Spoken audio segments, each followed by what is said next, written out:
Certains enseignements peuvent être basés sur des principes bibliques, sans être directement tirés de la Bible.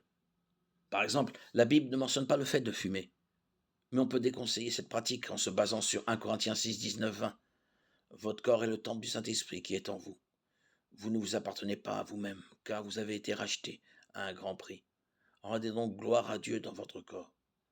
Là où un principe biblique s'applique, on peut l'enseigner avec confiance, comme une doctrine bibliquement fondée.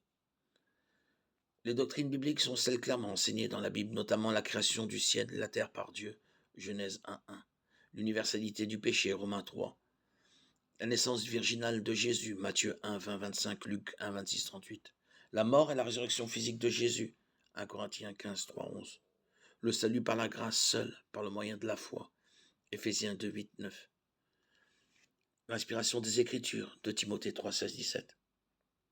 Les problèmes commencent quand on confond ces catégories. Enseigner par exemple que la naissance virginale est une doctrine que chaque croyant est libre d'accepter ou non, c'est rejeter un enseignement biblique fondamental en le présentant comme subalterne. D'autres présentent des enseignements extra-bibliques comme des doctrines bibliques et prêtent ainsi à leur opinion et préférences personnelles le même poids qu'à la loi divine, notamment en matière d'habitudes vestimentaires, de goûts musicaux et d'alimentation. En donnant des enseignements qui sont des commandements humains, nous devenons comme les pharisiens que Jésus a fermement condamnés. Marc 7, 7. Nous devons prendre position fermement sur ce que la Bible dit clairement. Sur la question extra-biblique, nous devons éviter toute forme de dogmatisme. Dans les choses principales, l'unité. Dans les choses secondaires, la diversité. Mais en toute chose, la charité.